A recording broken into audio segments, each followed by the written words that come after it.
इस सेगमेंट में हम डिस्कस करने वाले हैं एलआर सर्किट्स की विशेषताओं के बारे में। एलआर सर्किट यानी ऐसा सर्किट जिसमें एल यानी इंडक्टेंस एक प्रेरकत्व लगा हो और एक आर यानी रेजिस्टेंस यानी प्रतिरोध लगा हो। ये जो टॉपिक है ये आपके बीएससी सेकेंड सेमेस्टर फिजिक्स का ये जो सिलेबस है, आप लोग जान रहे हैं बीएससी सेकेंड सेमेस्टर फिजिक्स में जो है thermal physics and semiconductor devices, तो थर्मल फिजिक्स के 4 यूनिट अलग हैं, उसको हम लोग अलग सेगमेंट में डिस्कस कर रहे हैं। और इस सेगमेंट में हम लोग स्पेशली डिस्कस करेंगे circuit fundamental and semiconductor devices यानी पार्ट बी का जो यूनिट नंबर 5 है उसको हम लोग डिस्कस कर रहे हैं। अब इस यूनिट में हम पहला टॉपिक पढ़ने वाले हैं growth and DK of current in LR या आरएल सर्किट। इस वीडियो को देखने से पहले इसके जो सेगमेंट, इस सेगमेंट का जो पहला लेक्चर है, वैसे उसका क्रम संख्या में नाम आएगा लेक्चर 02, क्योंकि 01 इंट्रोडक्शन लेक्चर है, उसको आप लोग जरूर देख लीजिए, जिसमें मैंने इंडक्टेंस, कैपेसिटेंस और रेजिस्टेंस ये क्या होते हैं और सर्किट में इनका क्या रोल होता है, किस प्रकार से ये सर्किट के फंक्शन को प्रभावित करते हैं, एसी और डीसी सिग्नल के प्रति ये किस प्रकार से रिस्पॉन्स करते हैं, ये सब का सब मैंने डिस्कस किया है उस लेक्चर में। एक्चुअल में वो इस यूनिट का सबसे इंपॉर्टेंट लेक्चर वही है, L02 लेक्चर 02, वो बेसिक है पूरा इस यूनिट के लिए, उसको आप लोग जरूर देख लीजिएगा इसको देखने से पहले, तभी आपको एल जो इंडक्टेंस है या कैपेसिटेंस या रेजिस्टेंस उसका सर्किट में फंक्शन, उसका रोल क्या है वो आपको समझ में आएगा। फिलहाल हम लोग वीडियो शुरू करते हैं। तो ये वीडियो में ये जो हम लोग टॉपिक डिस्कस करने जा रहे हैं आज, ये टॉपिक है एल आर सर्किट।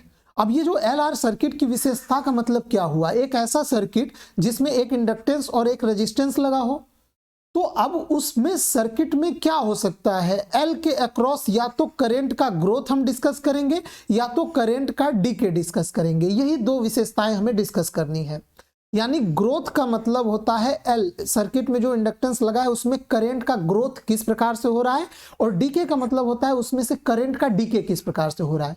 नहीं समझ में आया तो जरा यहाँ पे देखिए, यहाँ पे समझिए, ये किस प्रकार से सर्किट बनाया गया है। अब इस सर्किट में यहाँ पे एक रेजिस्टेंस लगा हुआ है आर, और यहाँ पे ये एक प्रेरकत्व यानी इंडक्टेंस लगा हुआ है एल, और यहाँ पे एक ये बैटरी लगा हुआ है।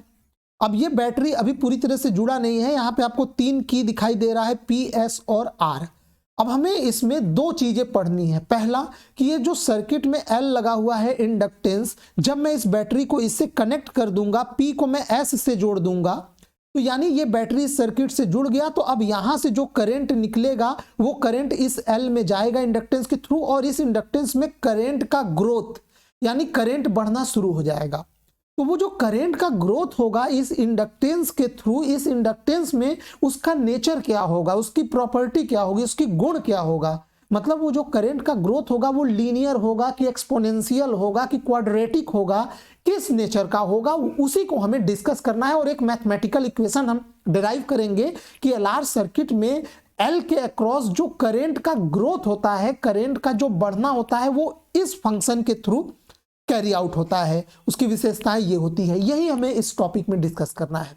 अब मान लीजिए एल में पूरी तरह से करंट ग्रोथ हो जाएगा, तो हम इस बैटरी को काट देंगे। तो बैटरी को काटने के लिए हम लोग आर को एस से जोड़ देंगे, मतलब इधर का इतना सर्किट ये कट गया। अब बैटरी कट गया तो केवल इतना सर्किट बचा। तो अब ये जितना भी एल में करंट इकट्ठा हुआ है, जितना भी ग्रोथ हुआ है, अब ये डिक्रीज करना शुरू करेगा, यानी डीके करना शुरू करेगा। और डीके होगा तो उसका डायरेक्शन पलट जाएगा, वो अभी मैं सिखाऊंगा। तो ये पूरा का पूरा करंट यहां से जो एल में इकट्ठा हुआ है वो पूरा का पूरा आके इस रेजिस्टेंस के थ्रू डिक्रीज हो जाएगा या डीके हो जाएगा। तो डीके में हम लोग डिस्कस करेंगे कि ये एल में जो करंट जो इकट्ठा हो जाता है, जो ग्रोथ होता है मैक्सिमम करंट का, वो किस प्रकार से डीके होता है। यही दोनों चीजें हमें डिस्कस करनी है, ठीक है। ये बहुत शॉर्ट में मैंने समझाया आपको कि इस पूरे टॉपिक में हमें डिस्कस क्या करना है, तो हम लोग बारी बारी देखेंगे, ठीक है। अभी हम लोग इस सेगमेंट में एलआर सर्किट में growth of current in LR circuit देखेंगे। डीके ये हम लोग दूसरे लेक्चर में देखेंगे, क्योंकि ऑलरेडी इसमें काफी समय लग जाएगा। तो जल्दी से हम लोग वीडियो को शुरू करते हैं। अब एक एक क्रम से बिल्कुल आप देखते जाइए और समझते जाइए। टॉपिक है growth of current in LR circuit. तो एक मैं ऐसा सर्किट बनाता हूं जिसमें एक ये इंडक्टेंस एल लगा हुआ है। बाकी चीजों को मत देखिए, जितना मैं चीजों को यहाँ पे आपको समझाना चाह रहा हूं बस उतने ही पे आप ध्यान लगाइएगा। आगे भागने की कोशिश ना करिएगा, ध्यान से इसको समझिए। एक एल लगा हो, इंडक्टेंस लगा हो सर्किट में, और एक रेजिस्टेंस लगा हो, और एक यहाँ पे बैटरी लगा है। अब ये सर्किट मैंने इस प्रकार से बनाया है कि इसी सर्किट से हम लोग ग्रोथ और डीके दोनों डिस्कस करेंगे। तो यहाँ पे ये 3 पॉइंट आपको दिखाई दे रहा है, पी, एस और आर, मतलब यहाँ पे सर्किट ब्रेक है। अब अगर आप P को S से जोड़ देंगे, जैसा कि हम लोग इसमें करेंगे भी, for growth of current we connect P to S, तो जैसे ही P से S को जोड़ देंगे, अब ये R वाला नहीं जुड़ा है, ये इतना यहां से यहां तक का ये टर्मिनल, इसको आप भूल जाइए कि ये है भी। तो अब जब इतना आप ये भूल जाएंगे तो अब आपको ये पूरा सर्किट एक कंप्लीट यहां से यहां तक का सर्किट पूरा कंप्लीट दिखाई दे रहा है। अब यहां पे होगा क्या कि हम जैसे ही P को S से जोड़ेंगे, अब इस बैटरी से ये करंट चलना शुरू किया, ये I करंट चला और इस L में से होकर यहां R के थ्रू जाएगा और ये इस प्रकार से सर्किट पूरा कंप्लीट हो जाएगा।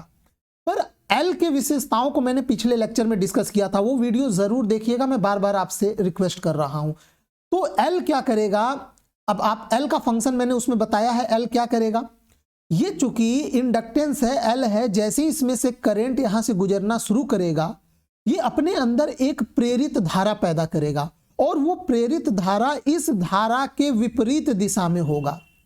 कहने का मतलब शुरू में तो इसमें करंट तेजी से इंक्रीज करेगा, बढ़ेगा, उसका ग्रोथ तेजी से होगा, लेकिन जैसे जैसे ये जो करंट है बैटरी का इसमें ग्रोथ होना शुरू करेगा, एल में क्या है, सेल्फ इंडक्टेंस होगा, यानी स्वप्रेरकत्व होगा। स्वप्रेरकत्व की घटना में इसमें एक ईएमएफ पैदा होगा, इलेक्ट्रोमोटिव फोर्स यानी वैद्युत वाहक बल पैदा होगा।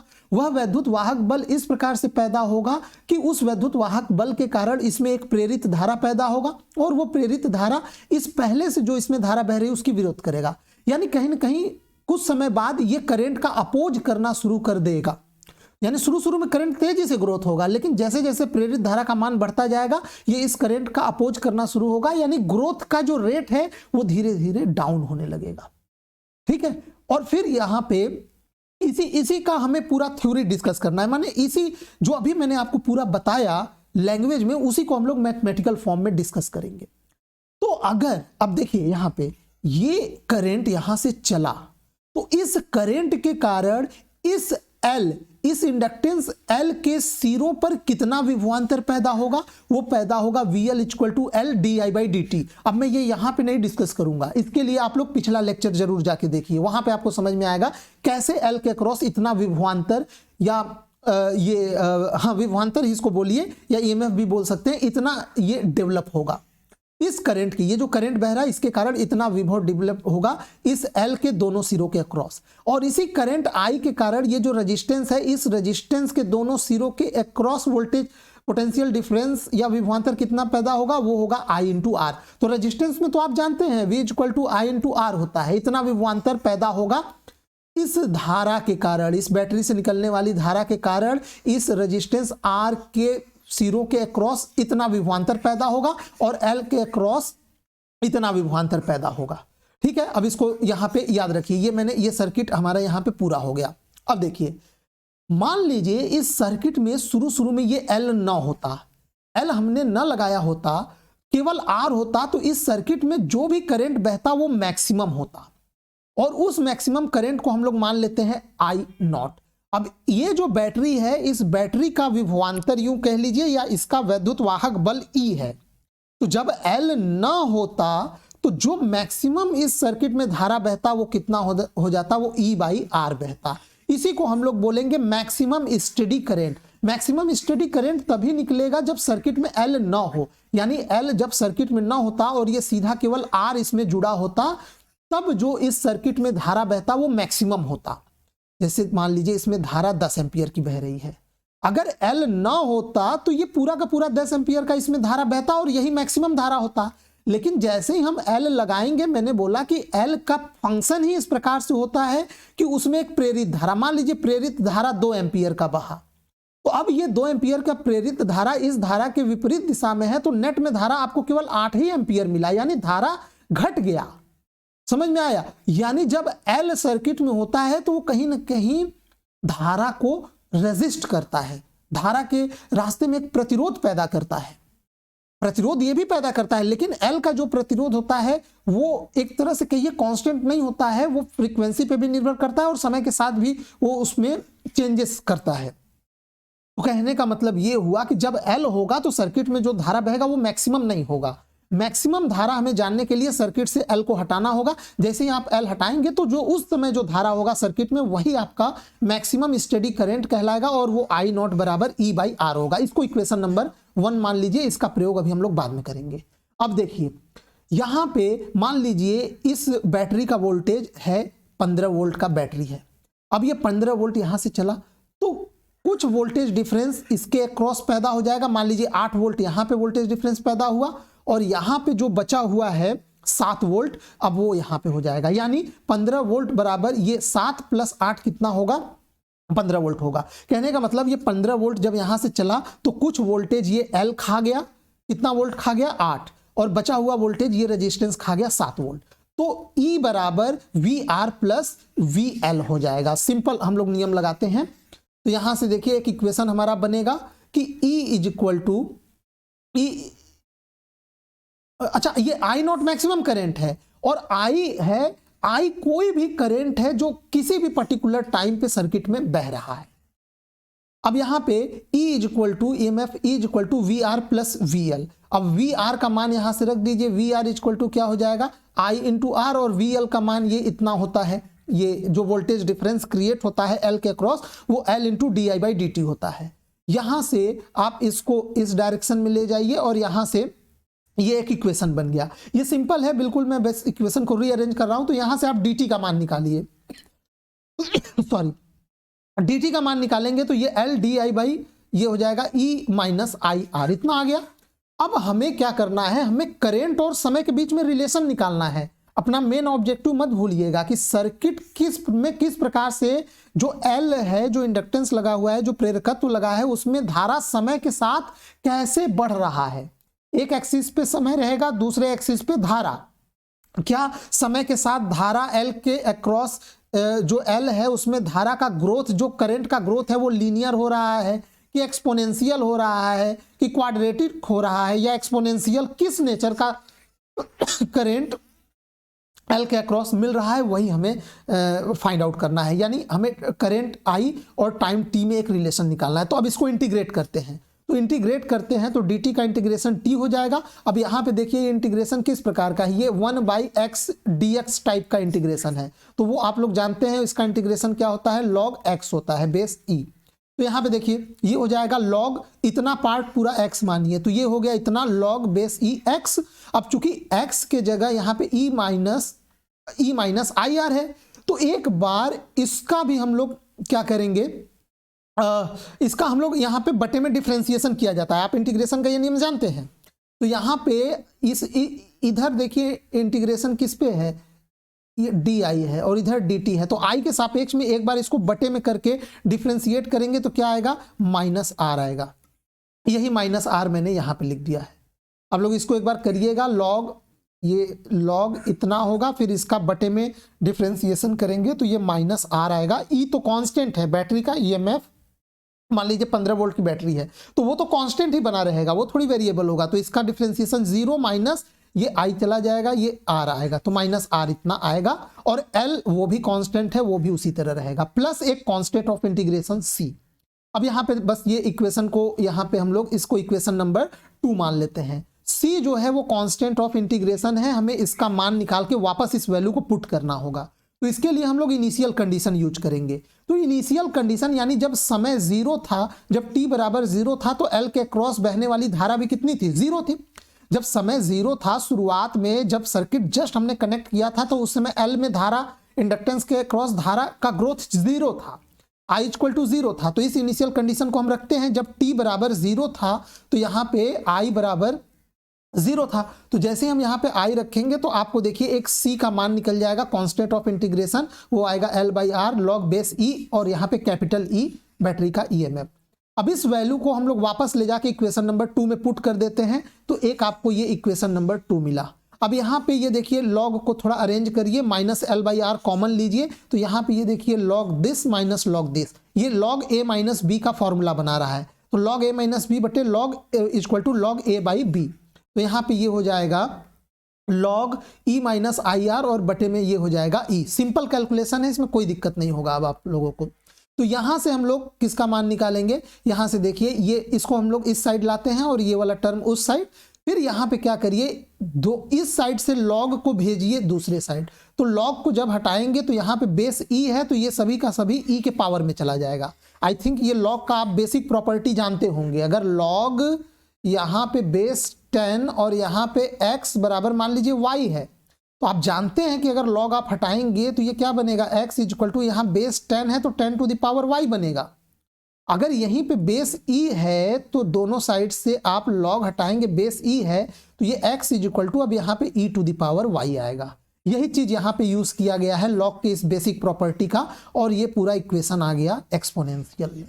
अभी आप यहाँ पे क्या करिए, ई से भाग दीजिए, थोड़ा सा रीअरेंज करिए और आई के फॉर्म में हम यहाँ पे एक इक्वेशन निकालते हैं। ये स्टेप आप देख लीजिए, केवल ई से यहाँ पे भाग दिया गया है, ई से ई कट जाएगा, फिर वापस आप इसको यहाँ पे करना क्या है कि आप देखिए ये एक्सपोनेंशियल को इधर लाइए और इसको इस साइड लेके जाइए और फिर यहाँ से आप आई का मान निकाल लीजिए, तो आपको ये एक बहुत ही अच्छा सा इक्वेशन मिल गया और यही हमारा आंसर भी है।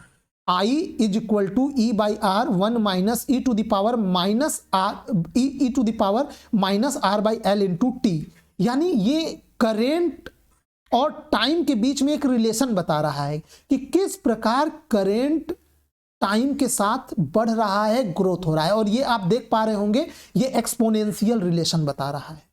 अब एक चीज और, एक बार वापस इक्वेशन नंबर 1 पे जाइए और E बाई आर क्या था, आई नॉट था, और वो था मैक्सिमम पॉसिबल करेंट और या steady state current. Maximum current circuit में कितना हो सकता है, वो आई नॉट हो सकता है। E क्या है, EMF ऑफ बैटरी है।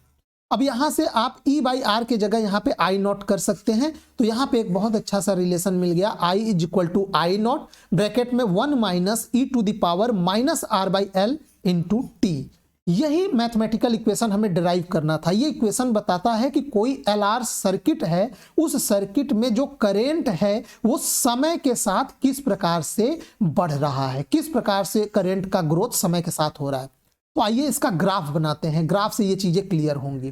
तो ऐसा है, एक्स एक्सिस पे हम लोग ले लेते हैं टाइम। देखिए यहाँ पे एक्स एक्सिस पे हमने यहाँ पे ले लिया है टाइम, आप इक्वेशन को भी देखते रहिए। एक्स एक्सिस पे मैंने टाइम लिया है और वाई एक्सिस पे हम लोग ले रहे हैं करेंट आई, करंट आई ले लेते हैं, ये वाई एक्सिस पे ले लेते हैं और टी के जगह हम लोग ये एक्स एक्सिस पे ले लेते हैं। अब देखिए ग्राफ खींचने के लिए एक्सपोनेंशियल तो आपको साफ दिखाई दे रहा है, अगर समय जीरो हो, if t is equal to zero, आप इक्वेशन में देखिएगा, अगर मैं यहां पे t is equal to zero रखता हूं तो ये e to the power zero हो जाएगा और e to the power zero का मान क्या हो जाएगा, 1, यानी I is equal to I not 1 minus E to the power zero, E to the power zero का मान 1 आएगा, यानी I बराबर जीरो होगा। यानी जब समय जीरो था तो करंट क्या था, जीरो। पहला कंडीशन ये, यानी जीरो पे दोनों जीरो हैं। अब जैसे जैसे समय बढ़ता जाएगा, अब अगर t टेंस टू इनफाइनाइट होता जाए, अगर t टेंस टू इनफाइनाइट हो तो जरा इसको चलिए सॉल्व करते हैं, तो देखते हैं क्या आता है। ये हो जाएगा I is equal to I not, ये हो जाएगा 1 माइनस, इसको हम लोग लिख सकते हैं 1 by E to the power R by L into T. अब अगर मैं t का मान इनफाइनाइट रख देता हूं तो ये आएगा आई नॉट ब्रैकेट में 1 minus 1 by E to the power infinite. अब E to the power infinite का मान इनफाइनाइट ही आएगा, तो 1 बाई इनफाइनाइट का मान तो जीरो होता है, तो ये कितना आ जाएगा, ये आ जाएगा, ये आएगा आई नॉट ब्रैकेट में 1 माइनस, अब ये इतने का मान हो जाएगा जीरो। ये e to the power infinite, इसको सॉल्व करेंगे तो ये 1 बाई इनफाइनाइट आएगा, 1 बाई इनफाइनाइट का मान जीरो होता है, यानी I इज इक्वल टू क्या हो जाएगा, आई नॉट। यानी जैसे जैसे समय बीतता जाएगा, जैसे जैसे समय बीतता जाएगा और t का मान इनफाइनाइट यानी t टेंस टू इनफाइनाइट होगा, वैसे वैसे I का मान आई नॉट के करीब होता जाएगा। समझ में आया, यानी उसमें जो मैक्सिमम धारा बह सकती है वो धारा उसके पास तक जाएगी। लेकिन ये ध्यान रखिएगा, I is equal to I not तभी होगा जब t is equal to infinite हो। अब समय इनफाइनाइट तो पहुंच नहीं सकता, इसीलिए ये ग्राफ कभी भी आप इस आई नॉट को टच मत कराइएगा। आई नॉट एक मैक्सिमम करंट का लेवल है, यानी वो सर्किट में कितना मैक्सिमम करंट ग्रोथ हो सकता है। मान लीजिए मैक्सिमम करंट जो है वो 10 एम्पियर तक ग्रोथ हो सकता है, और t बराबर जब जीरो था तो करंट 0 एम्पियर था। अब t बराबर मान लीजिए 5 सेकेंड हुआ तो 5 सेकेंड में मान लीजिए करंट बढ़ के 2 एम्पियर हो गया, फिर t बराबर मान लीजिए 10 मिनट हो गया, 10 मिनट में करंट मान लीजिए बढ़ के मान लीजिए 7 एम्पियर हो गया। यानी जैसे जैसे करंट बढ़ता जाएगा इस प्रकार से, समय बढ़ता जाएगा इस प्रकार से करंट बढ़ता जाएगा। लेकिन ये एक मैक्सिमम, अच्छा मैक्सिमम कितना बढ़ सकता है, मान लीजिए 10 एम्पियर। तो ये 10 एम्पियर का ये एक थ्रेशोल्ड रेखा है।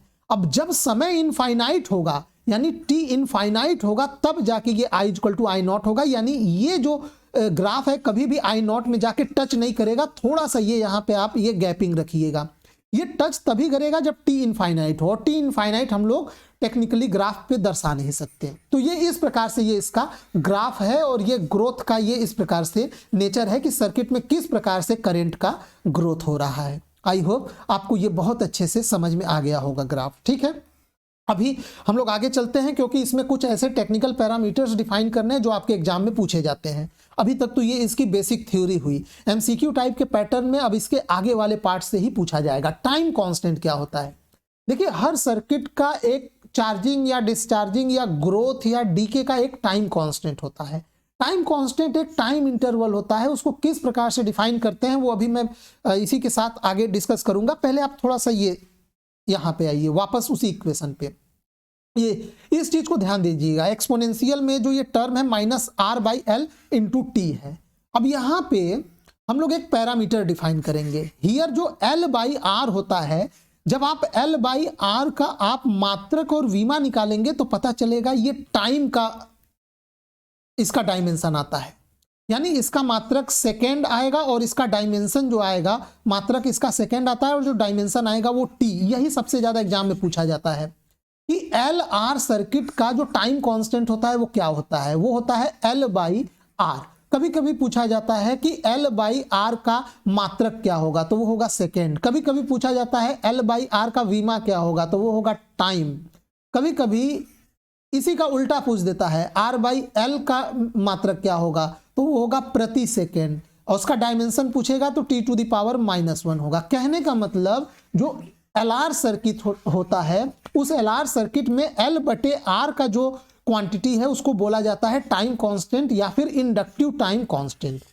इसको डिफाइन कैसे करते हैं वो अभी हम लोग डिस्कस करेंगे। पहले आप इसका मेन चीज ये नोट जरूर करिएगा आप लोग।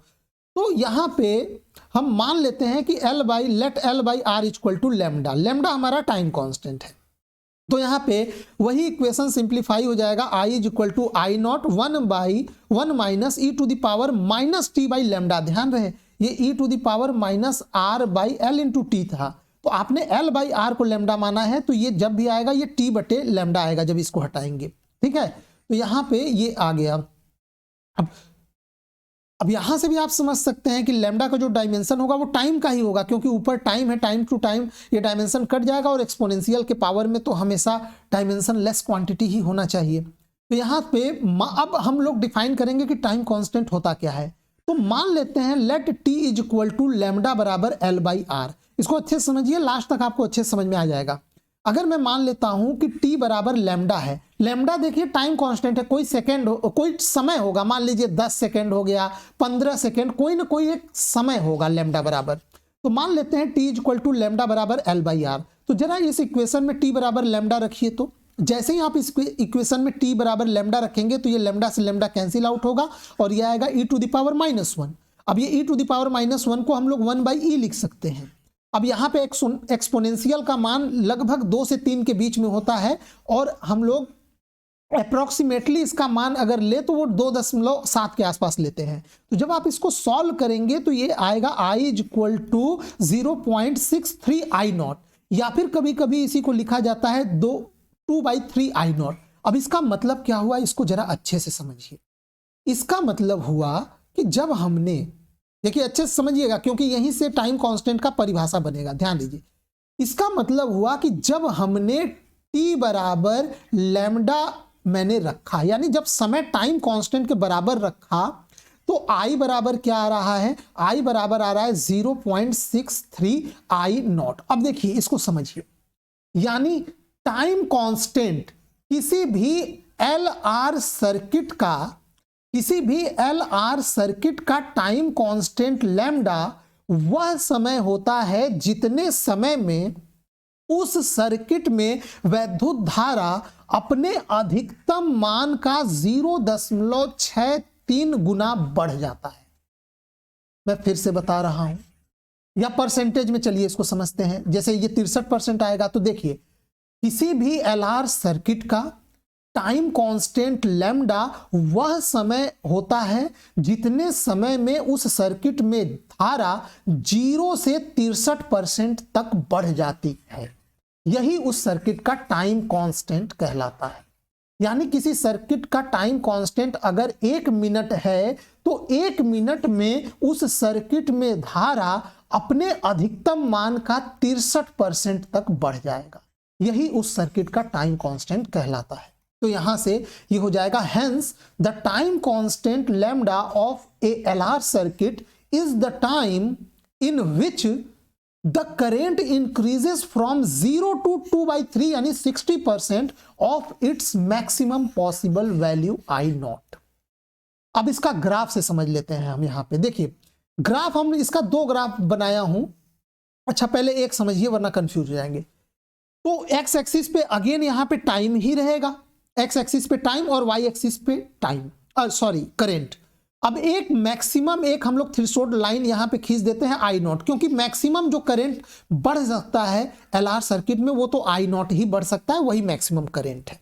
ठीक है, आई नॉट कितना था, E/R। अब यहां पे चलिए समय के साथ करंट बढ़ना शुरू हुआ। जैसे ही t इक्वल टू लैम्डा आएगा, यहां पे मान लीजिए एक्स एक्सिस पे t इक्वल टू लैम्डा आया, तो उस समय जो धारा बढ़ेगा, जितना धारा उस सर्किट में होगा वो अपने अधिकतम धारा का 0.63 गुना होगा। समझ में आया? इस प्रकार से ये ग्राफ, यानी ये जो समय है यहाँ पे ये 0 है। जैसे जैसे समय बढ़ा, एक समय आया वही समय t इक्वल टू लैम्डा यानी टाइम कांस्टेंट, तो उतने समय में जो धारा जो सर्किट में बढ़ जाएगा वो अपने अधिकतम धारा का 0.63 गुना बढ़ जाएगा। यही टाइम कांस्टेंट होता है। ठीक है, ये इस ग्राफ में मैंने y एक्सिस पे I लिया है। ये यहाँ पे ध्यान रहे, जगह न होने के कारण यहाँ पे 0.63 I नॉट रहेगा, इसीलिए मैंने ये यहाँ पे दोबारा लिख दिया है। अब देखिए कभी कभी किसी किताब में ये जो ग्राफ बनाया रहता है y एक्सिस पे I/I नॉट लेके बनाया जाता है ग्राफ, तो उसका ग्राफ में थोड़ा सा अंतर आएगा। देखिए अब इस बार मैंने क्या किया है, एक्स एक्सिस पे अगेन टाइम ही है, वाई एक्सिस पे मैंने I/I नॉट ले लिया है। तो I जब I नॉट लेंगे तो देखिए ये फॉर्मूला क्या आया था, फॉर्मूला था I equal to I not, और यहाँ पे मैक्सिमम का था ये 0.63 I नॉट था। तो जब I/I नॉट लेंगे, I/I नॉट, तो ये आएगा 0.63। अब ये I/I नॉट, अब मान लीजिए I का मैक्सिमम मान कितना हो सकता है, I नॉट, तो I not by I not यानी 1, यानी मैक्सिमम यहाँ पे अब जो थ्रेशोल्ड होगा वो होगा 1।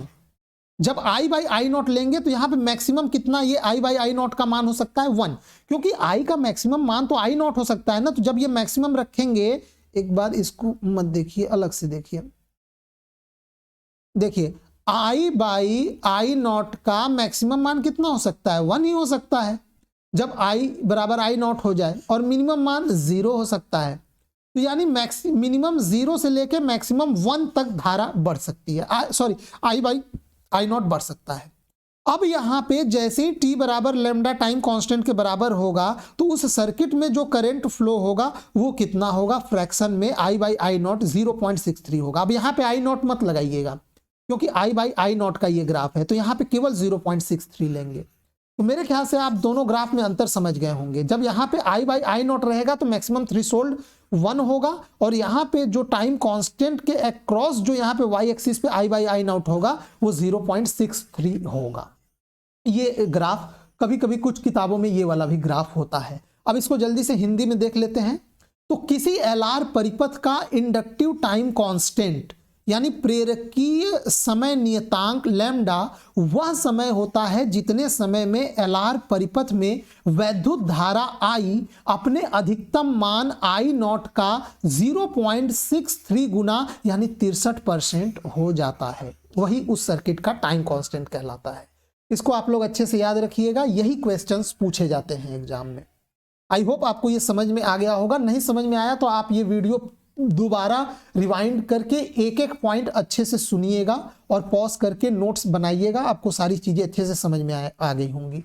मैं सारा चीज इसमें आपको अच्छे से बता दे रहा हूं, ठीक है। अब एक चीज और इसमें पूछा जाता है, और वो पूछा जाता है कि इस सर्किट में rate of growth of current क्या होगा, यानी समय के साथ जो करंट का ग्रोथ हो रहा है, rate of growth of current यानी समय के साथ धारा में होने वाला चेंज, यानी delta I by delta T का मान निकालना है। इसी को हम लोग लिखेंगे D i by d T, rate of growth of current, यानी समय में होने वाले चेंज के साथ धारा में होने वाला चेंज किस प्रकार से हो रहा है, वही हम लोग डिस्कस करेंगे। जैसा कि आप ग्राफ से समझ पा रहे हैं कि जैसे जैसे समय बीतता जाएगा, यहाँ पे देखिए ये ग्राफ, शुरू वाला ही ग्राफ देख लीजिए, जैसे जैसे समय बीतता जाएगा, यहाँ पे देखिए शुरू में जो धारा सर्किट में बहता है एलआर सर्किट में, वो बहुत ही तेजी से समय के साथ बढ़ता है। लेकिन जैसे शुरू में यहाँ पे देखिए समय थोड़ा सा बढ़ा है, लेकिन धारा बहुत तेजी से बढ़ता है एल में।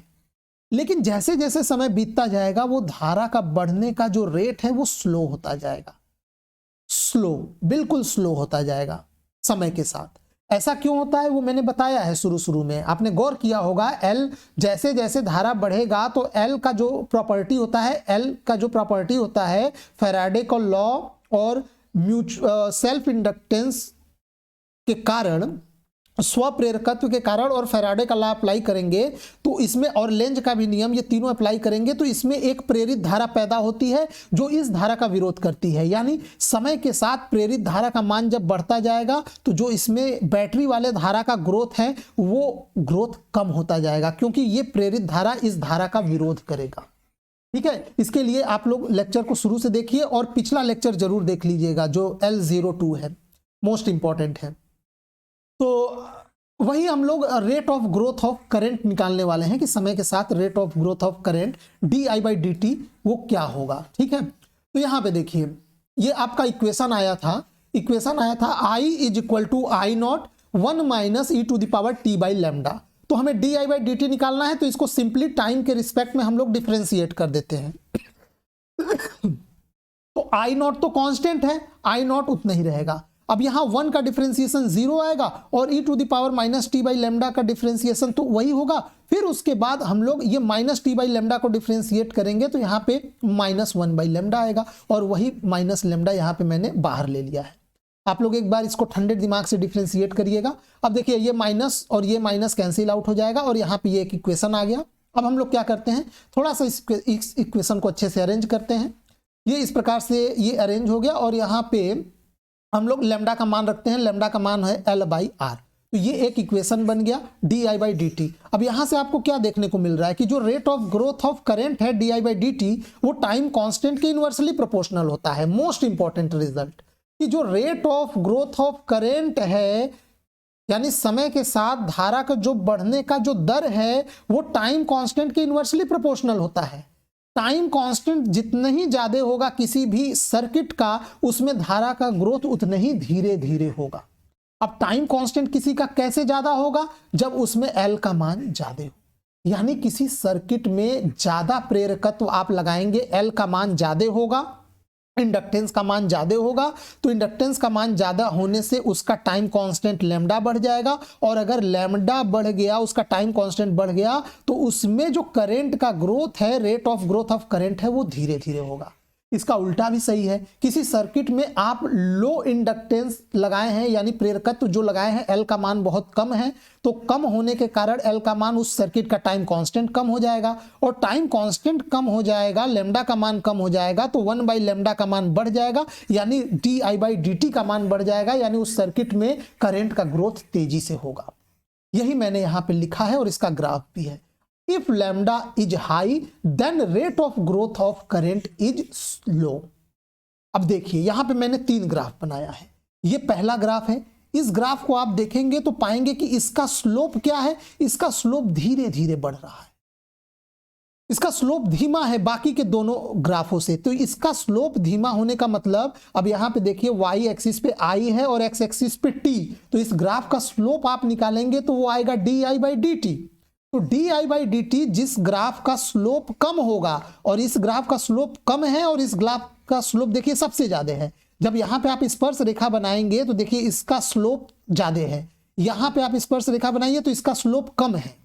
स्लोप मतलब हुआ इस ग्राफ के अनुसार स्लोप आप जानते हैं dy बाई dx होता है। जैसे x एक्सिस है, अगर ये x है, ये y एक्सिस है, तो dy बाई dx किसी भी ग्राफ का स्लोप या प्रवणता होता है y और x एक्सिस में।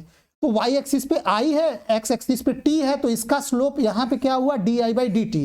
और इस केस में जो स्लोप है, जो प्रवणता है, वो dy बाई dt दे रहा है, और dy बाई dt ही तो rate of growth of current होता है।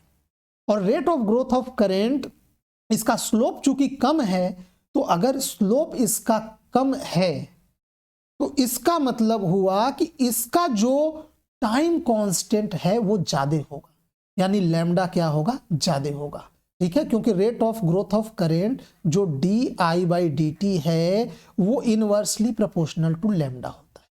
सीधा सा मतलब जिसका टाइम कांस्टेंट ज्यादा उसका D by d T come, D by d T मतलब उसका स्लोप कम। इस ग्राफ का स्लोप कम है तो इसमें रेट ऑफ ग्रोथ कम है, rate of growth of current कम है। Rate of growth of current कम होने का मतलब उसका टाइम कांस्टेंट लैम्डा ज्यादा है। ठीक है, इसी प्रकार इसका स्लोप इससे ज्यादा है, तो इसी प्रकार तीनों ग्राफ में क्या हो जाएगा, जिसका स्लोप सबसे ज्यादा है उसका लैम्डा सबसे कम होगा, यानी लैम्डा 3 सबसे कम होगा, फिर उससे ज्यादा होगा लैम्डा 2 और सबसे ज्यादा होगा लैम्डा 1। ठीक है, यही कंडीशंस। तो आपके एग्जाम में इस प्रकार से ग्राफ भी बना के दे सकता है और पूछ देगा कि किसका टाइम कांस्टेंट ज्यादा है।